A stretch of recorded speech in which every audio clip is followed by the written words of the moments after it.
ایک مرتبہ ایک شخص بارگاہ رسالت مآب صلی اللہ علیہ وسلم میں آیا اور آ کر عرض کیا، یا رسول اللہ میں ہلاک ہو گیا، یا رسول اللہ میں ہلاک ہو گیا۔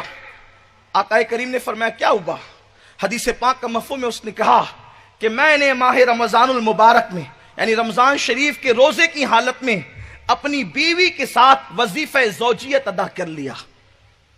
بزرگوں کی موجودگی میں، بچوں کی موجودگی میں اس سے زیادہ محتاط اور بائیہا الفاظ اس معاملے کو پیش کرنے کے لیے میرے پاس نہیں ہے۔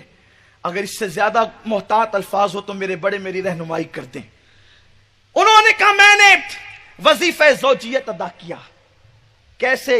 روزے کی حالت میں، جبکہ حرام ہے، اور اللہ کا قانون یہ ہے کہ اگر ایسا کیا تو 60 روزے رکھے یا 60 مسکین کو کھانا کھلائے، یہی تو ہے، غلام آزاد کرے۔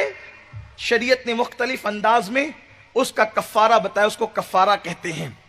آنے والا آیا، دیکھیے بڑے سے بڑے مفتی صاحب کے پاس کوئی بھی مسئلہ لے کر کے آئے گا، مفتی صاحب کہیں گے یہ ہے اور یہی ہے، اگر وہ واقعی مفتی ہے تو یہ ہے اور یہی ہے، اس کے سوا کچھ نہیں۔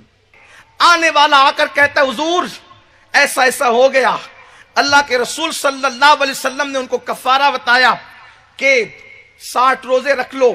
کفارے میں ظاہر سی بات ہے کہ ایک روزے میں صبر نہ ہوا تو 60 میں پھر صبر کیسے ہو سکتا تھا؟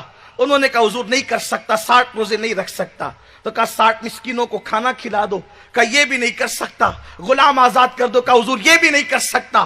اللہ کے حبیب صلی اللہ علیہ وسلم کو وہ کہتے جاتے تھے نہیں کر سکتا، نہیں کر سکتا۔ دیکھیے کوئی دوسرا مفتی ہوتا، مجیب ہوتا تو وہ کیا کہتا؟ نہیں کر سکتے تم جانو، ہم نے تو قانون بتا دیا۔